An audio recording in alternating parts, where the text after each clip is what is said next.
نحمده ونصلي على رسوله الكريم أما بعد فأعوذ بالله من الشيطان الرجيم بسم الله الرحمن الرحيم قال رسول الله صلى الله تعالى عليه وسلم النكاح من سنتي فمن رغب عن سنتي فليس مني صدق الله العظيم وصدق رسول النبي الأمين المكين الكريم ونحن على ذلك لمن الشاهدين والشاکرین والحمد للہ رب العالمین۔ معزز سامعین و سامعات، السلام علیکم ورحمۃ اللہ وبرکاتہ۔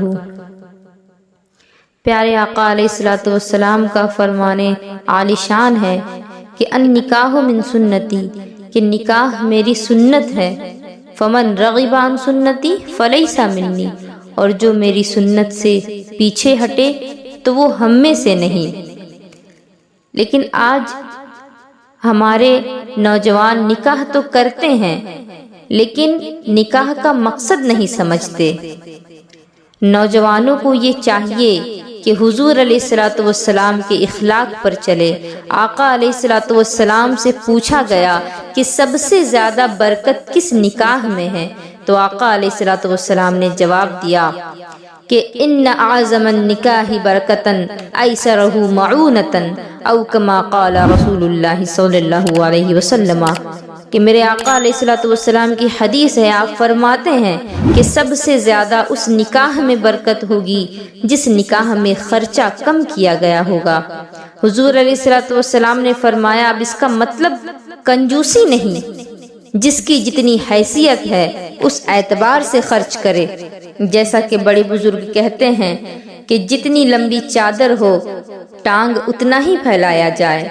لیکن آج کا حال تو یہ ہے کہ شادی کرنی ہے، اس کے لیے لوگوں سے چندہ لے رہے ہیں، لوگوں سے ڈونیشن لے رہے ہیں، اور لوگوں سے بھیک مانگنے کے باوجود جب شادی کر رہے ہیں تو 4-5 دنوں تک ڈی جے بجایا جاتا ہے۔ ولیمہ کی دعوت کرنے کے لیے پیسے نہیں، مگر اس ناجائز و حرام کام کو انجام دینے کے لیے پیسے کم نہیں پڑتے۔ اور میرے آقا علیہ السلام نے کنجوسی کرنے سے بھی منع فرمایا۔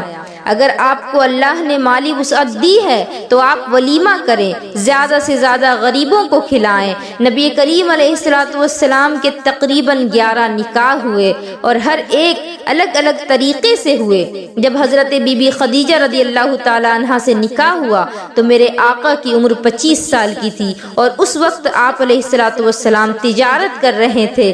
اس نکاح میں لوگوں کو دعوت بھی کی گئی، اور ایک نکاح جب حضرت سودا سے ہوا تو اس نکاح میں صرف کھجوریں ہی بانٹی گئیں اور اس کے علاوہ کچھ بھی نہیں۔ اور جب آقا نے حضرت زینب سے نکاح کیا، حضرت میمونہ سے نکاح کیا، تو اس میں بکرے کو ذبح کر کے ولیمہ کیا گیا، اور حضور پاک نے اتنی بڑی دعوت کسی اور نکاح میں نہیں کی، کیونکہ حالات ہی ایسے تھے، کبھی تنگی تو کبھی فراخی میں نکاح ہوا۔ لہٰذا تم بھی ان چیزوں کو اپنی زندگی میں شامل کرو۔ اگر تمہارے پاس مال کی فراوانی نہیں تو کیا ضرورت ہے دکھاوا کرنے کی؟ کیا ضرورت ہے لوگوں سے لیے ہوئے پیسے سے ڈی جے بجانے کی؟ یہ تو ویسے بھی حرام ہے۔ اور کیا ضرورت ہے شادی میں لڑکیوں کو نچوانے کی؟ ان بیہودہ اور فضول چیزوں سے پرہیز کرو، کیونکہ نکاح کرنے کا ایک مقصد تو یہ بھی ہوتا ہے کہ تمہارے نگاہوں کی حفاظت ہو جائے، تمہارے شرمگاہ محفوظ ہو جائیں، کیونکہ نبی پاک علیہ الصلوۃ والسلام کا فرمان ہے کہ نکاح کرو اس لیے کہ یہ تمہاری نگاہوں کو نیچی اور شرمگاہ کو محفوظ کرنے کا کام کرتا ہے۔ معزز سامعین و سامعات، آپ غور کریں کہ نکاح تو اس لیے تھا کہ انسان گناہوں سے بچ سکے، بد نظری اور حرام کاری جیسے کبیرہ گناہوں سے بچا جا سکے۔ لیکن آج دیکھیں شادیوں میں ایسی بیہودہ رسمیں ایجاد کر دی گئی ہیں کہ اللہ کی پناہ۔ آج شادیوں میں ہلدی کی رسم ہوتی ہے تو اس میں بھابیاں اپنے دیوروں کو ہلدی لگاتی ہیں، جبکہ ہمارے آقا نے تو دیور کو موت سے تشبیہ دی ہے، اور نوجوان لڑکیاں اپنی بہن کے شوہر کو ہلدی لگاتی ہیں اور ان کے ساتھ کھیلتی ہیں، دوڑنا اور بھاگنا، ایک دوسرے پر ہلدی پھینکنا، اس طرح کے کام لوگ اتنے ڈوب کر کرتے ہیں کہ انہیں یہ ہوش تک نہیں ہوتا کہ ان کے کپڑے پھٹ گئے ہیں، عورتوں کا دوپٹہ اتر چکا ہے۔ حرام کاری تو ہوتی ہی ہے، ساتھ میں اللہ کی دی ہوئی نعمتوں کی ناقدری بھی ہوتی ہے۔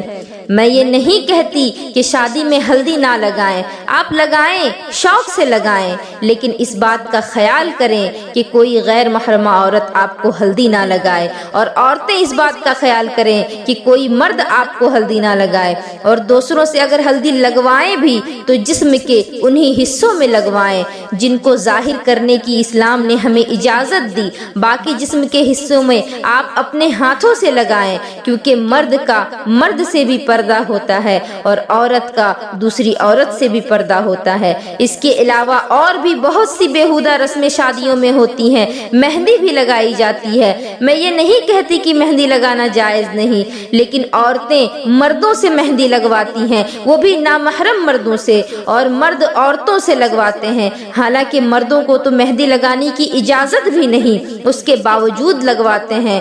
اور پھر رت جگے کی جو رسم ہوتی ہے، اللہ اکبر، جس میں لڑکے اور لڑکیاں رات بھر ناچتے گاتے ہیں، ایک دوسرے کے ساتھ ہنسی مذاق کرتے ہیں، اور ان چیزوں کا ویڈیو بنا کر بڑے ہی خوشی خوشی سوشل میڈیا پر ڈالتے ہیں۔ اے میری قوم، یہ تمہارا کام نہیں، یہ فضول خرچی، یہ بیہودگی، یہ تمہارے لیے نہیں۔ چھوڑ دو ان چیزوں کو دنیا کے پیچھے بھاگنے والوں کے لیے۔ تمہیں تو اللہ کے راستے پر چلنے کا حکم دیا گیا تھا، تمہیں تو اس دنیا میں اس لیے بھیجا گیا تاکہ تم اچھے کام کرو اور اپنے رب کو راضی کرو، اپنی آخرت کو سنوارو۔ تمہیں نکاح کا حکم دیا گیا تاکہ تم برائیوں سے بچو، لیکن آج شادی بیاہ میں جتنی برائیاں ہوتی ہیں اس کا کوئی اندازہ نہیں لگایا جا سکتا۔ جب بارات آتی ہے تو خاص کر لڑکیوں کو بنا سوار کر میک اپ کروا کے پھولوں کی تھالی ہاتھوں میں تھمائی جاتی ہے، اور کہا جاتا ہے کہ جب بارات گھر کے اندر آئے تو یہ پھول ان لوگوں کے اوپر ڈالنا۔ اب مجھے بتائیں، بارات میں آنے والے اکثر لوگ لڑکے ہوتے ہیں اور ان کا استقبال کرنے کے لیے لڑکیوں کو کھڑا کر دیا جاتا ہے۔ آپ مجھے انصاف کے ساتھ بتائیں کہ کیا اس وقت ان لڑکے اور لڑکیوں کی نظریں ایک دوسرے پر نہیں جاتی ہوں گی، اور پھر وہیں سے برائیوں کا سلسلہ شروع ہو جاتا ہے، نمبر ایکسچینج ہوتے ہیں، اور پھر رات رات بھر موبائل پر باتیں ہونا شروع ہو جاتی ہیں، یہ گناہوں کے دلدل میں پھنستے چلے جاتے ہیں۔ بہرحال میں بتا رہی تھی کہ ہمارے آقا علیہ الصلوۃ والسلام نے جو نکاح کیے وہ کن حالات میں کیے، اور نکاح میں کیا کیا کام کیے۔ اگر تمہارے پاس دولت ہے، اگر اللہ نے تمہیں نوازا ہے تو تم شوق سے ولیمہ کرو اور جائز کاموں میں خرچ کرو، ورنہ قرض لے کر دکھاوا کرنے کی کوئی ضرورت نہیں۔ لوگوں کی نظروں میں اہمیت حاصل کرنے کے لیے تم اپنے رب سے دوری اختیار مت کرو۔ خاص کر میں نوجوانوں سے کہنا چاہوں گی کہ نکاح تو مبارک کام ہے، اس سے رحمت آتی ہے۔ تم اپنے سسرال والوں کے لیے زحمت مت بن جانا، کیونکہ بہت سارے داماد بلا بن چکے ہیں۔ بلا اس لیے بن گئے کیونکہ شادی سے پہلے کہتے ہیں کہ ہمیں کوئی جہیز نہیں چاہیے، ہماری کوئی ڈیمانڈ نہیں، لیکن جیسے ہی شادی قریب آتی ہے تو اپنا رنگ دکھانا شروع کر دیتے ہیں۔ گاڑی کے تیل کے لیے پیسے مانگتے ہیں کہ ہم بارات لے کر بہت دور سے آ رہے ہیں، پٹاخوں کے لیے پیسے مانگتے ہیں، سجاوٹ کے لیے پیسے مانگتے ہیں، اور شادی کے بعد لڑکی کا جینا دشوار کر دیتے ہیں اس بات کا تانا دے دے کر کہ تمہارے باپ نے تمہیں کچھ دیا بھی ہے۔ سستا سا فرنیچر دے دیا، 2-4 برتن دے دیے اور بیٹی ہمارے حوالے کر دیا، ایک بائک تک تمہارے باپ نے داماد کو نہیں دیا، کیا بالکل فقیر ہی تھا تمہارا باپ؟ اس طرح کے جملے اس لڑکی کو کہے جاتے ہیں، اس پر ظلم کیا جاتا ہے، مار پیٹ اور گالی گلوچ کیا جاتا ہے، اور بہت سے معاملات تو ایسے بھی دیکھنے کو ملے ہیں، یا تو طلاق دے دی گئی یا پھر لڑکی کو قتل کر دیا گیا۔ میری قوم مجھے بتاؤ، کیا یہی تھا نکاح کرنے کا مقصد؟ کیا اسلام نے تمہیں یہی تعلیم دی تھی؟ کیا تمہاری تاریخ تمہیں یہی سکھاتی ہے؟ کیا اسلام تمہیں اس چیز کی اجازت دیتا ہے کہ تم بارات لے کر جاؤ تو ناچتے گاتے حرام کاری اور فضول خرچی کرتے جاؤ؟ مجھے بتاؤ، کیا یہی سب دیکھنا باقی رہ گیا تھا؟ ایک تو اس باپ نے تمہیں اپنی زندگی بھر کی کمائی دے دی، اپنی جان سے زیادہ پیاری بیٹی تمہارے حوالے کر دی، اپنے کلیجے کا ٹکڑا تمہیں دے دیا، اس کے باوجود تمہارا پیٹ نہیں بھرا، تم اس غریب سے گاڑی مانگ رہے ہو، اور کچھ ایسے بھی ہیں کہ اگر گاڑی دے دی جائے تو پھر تیل کا پیسہ بھی مانگنے چلے آتے ہیں۔ مجھے بتاؤ، کیا تمہیں یہ سب کرنا زیب دیتا ہے؟ میری باتیں اگرچہ کڑوی ہیں، لیکن اگر تم نے اس کو سمجھ لیا تو پھر تمہاری دنیا اور آخرت دونوں سنور جائیں۔ ایک عورت اپنا قصہ بیان کرتی ہے کہ شادی کو ابھی 9 سال ہو چکے ہیں، ماں بیوہ ہے، اور میرے باپ کی جو پراپرٹی تھی اس میں سے کچھ لاکھ روپے میری ماں کو ملے۔ جب یہ سب بات میرے سسرال میں پتہ چلی، شوہر نے گھر سے باہر نکالا اور بولا کہ جا، جو پیسے ملے ہیں تیری ماں کو اس میں سے 2 لاکھ روپے مانگ کر لے آ۔ یہ حالات ہیں ہمارے معاشرے کی، بھکاری بن گئے ہیں لوگ، جو جتنا زیادہ پڑھا لکھا ہوتا ہے وہ اتنا ہی بڑا بھکاری۔ آج آپ کو گریجویٹڈ بھکاری مل جائیں گے، MBBS بھکاری ملیں گے، اور سرکاری بھکاری بھی ملیں گے۔ اس طرح کے لوگ جو اپنی عورت پر اپنا محل سجانا چاہتے ہیں، یہ بہت گھٹیا قسم کے لوگ ہوتے ہیں۔ اور کچھ لوگ تو ایسے ہیں کہ جب لڑکیاں دیکھنے جاتے ہیں اور اگر لڑکی پسند نہیں ہوتی تو وہ ان کو بتاتے نہیں، بلکہ وہ اس طرح کے ڈیمانڈ رکھ دیتے ہیں۔ وہ کہتے ہیں ہمیں گاڑی چاہیے، یا پھر ہمیں 4-5 لاکھ روپے چاہیے، تاکہ وہ غریب باپ خود ہی اس رشتے کو توڑ دے، کیونکہ اس کی اتنی اوقات نہیں کہ وہ اپنی بیٹی کے ساتھ ساتھ اتنا مال بھی اس مرد کو دے سکے۔ لیکن ان لوگوں کو شرم آنی چاہیے۔ ایک تو اس کے جگر کا ٹکڑا لے کر جا رہے ہوتے ہیں، اور اس کے ساتھ ساتھ اس طرح کی ڈیمانڈ بھی کرتے ہیں۔ اور آج ہر کوئی چاہتا ہے کہ وہ خوشحال رہے، اس کے کاروبار میں برکت ہو، اور برکت کے لیے لوگ علماء سے دعائیں بھی کرواتے ہیں۔ آج میں آپ کو بتاؤں کہ کاروبار میں بے برکتی کیسے ہوتی ہے۔ جو شخص اپنی بیوی سے زبردستی اس کا مال لے کر بزنس میں لگائے، بس بے برکتی وہیں سے شروع ہو جاتی ہے، نحوست وہیں سے شروع ہو جاتی ہے۔ اس کے دل کو توڑ کر جو مال لے کر جا کر لگاؤ گے تو نحوست وہیں سے شروع ہوگی۔ ہاں، یہ اور بات ہے کہ بیوی اپنی خوشی سے اگر دے دے تو اس میں کوئی حرج نہیں۔ بہت سارے لوگ اپنی بیویوں پر دباؤ ڈال کر زبردستی ان کا سارا زیور لے جا کر بیچ آتے ہیں اور بزنس کرنا چاہتے ہیں۔ کہاں سے برکت آئے گی؟ کسی کا دل توڑ کر تم اپنی دکان سجانے چلے ہو۔ تمہیں تو شادی اس لیے کرنے کا حکم دیا گیا تھا کہ ایک کمزور مخلوق تمہارے نکاح میں آ رہی ہے، تم اس کا خیال رکھو، تم اسے کما کر کھلاؤ، اور یہاں تو الٹا ہی ہو گیا۔ اسی سے تو تم کمانا چاہ رہے ہو، اسی کو تم کمائی کا ذریعہ بنانا چاہ رہے ہو، اور پھر اس پر ظلم بھی کرتے ہو۔ بہت سے لوگ تو اس انتظار میں رہتے ہیں کہ شادی ہوگی تو کیا کیا مانگنا ہے، بائک مانگیں گے یا کار مانگیں گے۔ ان بھکاریوں سے میں کہنا چاہتی ہوں کہ تمہیں مانگنے کا اگر اتنا ہی شوق ہے تو کٹورا لو اور گلی گلی گھومو اور مانگتے پھرو۔ 1 سال میں تمہارے پاس اتنے پیسے تو جمع ہو ہی جائیں گے کہ تم کوئی گاڑی خرید لو۔ اور اگر تمہیں شرم آتی ہے تو میری قوم کے جوانوں، اپنی بیوی سے، اس کے باپ سے اس طرح کے سوال کبھی مت کرنا۔ اور مانگنے کے طریقے بھی الگ الگ ہیں۔ پہلے تو لوگ منہ کھول کر مانگتے تھے، باقاعدہ سامان کی لسٹ بھیجی جاتی تھی، لیکن آج مانگنے کا طریقہ بدل گیا ہے۔ کہتے ہیں ہمیں کچھ نہیں چاہیے، جو دینا ہے اپنی بیٹی کو دے دیں، اور اس پر زیورات کا بھی مطالبہ کرتے ہیں اور باقی ساز و سامان کا بھی مطالبہ کرتے ہیں۔ دبی زبان سے ہر ایک چیز وہ مانگ لیتے ہیں، اور پھر کہتے ہیں کہ ایک گاڑی اگر دے دیتے بیٹی کو تو اچھا ہوتا، تاکہ آپ کی بیٹی اور داماد آپ سے ملنے آتے رہیں۔ وہ بیچارہ باپ جو کچھ دینے کی طاقت تھی وہ تو پہلے ہی دے چکا تھا، اور جو چیزیں نہیں دے پاتا اس کے لیے زندگی بھر اس کی بیٹی کو تانا سننا ہوتا ہے۔ اس جہیز کی لعنت کو ختم کرو۔ لڑکی جو لے کر آئی ہے اپنے ساتھ، یہ اس کا مال ہے، تمہارا نہیں۔ عورت جو کچھ اپنے گھر سے لاتی ہے وہ اس عورت کا ہے، نہ ہی اس کے شوہر کا اور نہ ہی اس کے سسرال والوں کا۔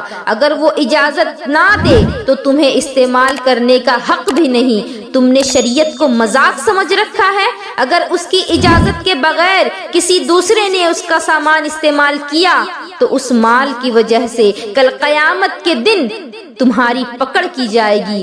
تم حقوق العباد میں گرفتار ہو جاؤ گے، اور یہ ایسا حق ہے کہ جس کو اللہ رب العزت اس وقت تک معاف نہیں کرتا جب تک بندہ معاف نہیں کر دیتا۔ تو تم سوچو کہ جب تم نے اتنا ستایا ہوگا اس لڑکی کو، تو کیا وہ لڑکی تمہیں کبھی معاف کر پائے گی؟ اور جب وہ معاف نہیں کرے گی تو پھر اللہ رب العزت بھی تمہیں معاف نہیں کرے گا۔ ان چیزوں کو ہلکے میں نہ لو، غیر مذہبوں کی رسم کو اپنا مت سمجھو۔ یہ جہیز، اس کا اسلام میں کوئی تصور نہیں۔ ہم غیر اسلامی حکومت میں رہتے ہیں، اس کی وجہ سے لڑکی کو سارا ساز و سامان لانا پڑتا ہے۔ تم اسلامی ملکوں میں چلے جاؤ، وہاں تو عورتوں کو لاکھ لاکھ روپے مہر میں دیے جاتے ہیں۔ تم عرب ممالک میں چلے جاؤ، وہاں تو آدھا پاؤ کلو سونا مہر میں دینا پڑتا ہے، اور بیچارے نوجوان مہر کی رقم ادا کرتے کرتے بوڑھے ہو جاتے ہیں لیکن ادا نہیں کر پاتے۔ عورت کا حق ہے مانگنا، اور یہ حق اس کو اللہ رب العزت نے دیا، کیونکہ وہ عورت اپنے آپ کو تمہارے سپرد کر رہی ہے، اس وجہ سے اس عورت کا حق ہوتا ہے مہر۔ مرد کو مانگنے کی کوئی اجازت نہیں، اور مرد مانگے بھی تو کیا مانگے، اس کو تو یہ حکم دیا گیا کہ تم کماؤ اور اپنی بیوی کو کھلاؤ۔ یہاں جو ہمارا معاشرہ بدلا ہے اس کی وجہ ہماری صحبت ہے، اس صحبت کی وجہ سے ہمارے یہاں جہیز کی لعنت پیدا ہو گئی۔ اسے ختم کرو اور کسی بھی عورت کے باپ پر بلا بن کر نازل نہ ہو۔ جب تم باپ بنو گے تب تمہیں پتا چلے گا کہ ایک جگر کے ٹکڑے کو، اپنی بیٹی کو رخصت کرنا کتنا مشکل ہوتا ہے۔ جب اپنی جان سے پیاری بیٹی کو باپ رخصت کرتا ہے تو اس کا کلیجہ پھٹ جاتا ہے۔ ایک تو باپ اپنی بیٹی کو دے دیتا ہے، اس پر تمہیں مال بھی چاہیے، پیسے بھی چاہیے، اگر نہ ملا تو زندگی بھر لڑکی کو تانے سننے پڑتے ہیں۔ مت بھولو کہ تم جیسا کرو گے ویسا ہی بھرو گے۔ حدیث پاک کے الفاظ ہیں، میں اپنی طرف سے نہیں کہتی، آقا علیہ الصلوۃ والسلام فرماتے ہیں کما تدین تدان، کہ جیسا تم کرو گے ویسا ہی بھرو گے۔ آج تم کسی کی بیٹی کو تکلیف دو گے تو کل تمہاری بیٹی تمہاری بہن کے ساتھ بھی ویسا ہی ہوگا۔ اگر چاہتے ہو کہ تمہاری بیٹی سسرال میں خوش رہے، اس کو عزت ملے، اس کو ذلیل و رسوا نہ کیا جائے، تو تم دوسرے کی بیٹی کو بھی، جس کو تم اپنے گھر لے کر آئے ہو، جو اپنا سب کچھ چھوڑ کر تمہارے ساتھ چلی آئی ہے، اس کو خوش رکھو، اس کو عزت دو، کیونکہ جو تمہاری بیوی ہے، جو تمہاری بہو ہے، وہ بھی کسی کے جگر کا ٹکڑا ہے، وہ بھی کسی کی بہن ہے، اور وہ بھی کسی کی بیٹی ہے۔ اگر تم کسی کے دل کو تکلیف دو گے اور اگر اس کی آہ نکل گئی تو آہ ایک ایسی چیز ہے جو عرش کو بھی ہلا ڈالتی ہے، تو پھر سوچو وہ تمہارے ساتھ کیا کر گزرے گی۔ وآخر دعوانا ان الحمدللہ رب العالمین وما علینا الا البلاغ المبین۔ السلام علیکم ورحمۃ اللہ وبرکاتہ۔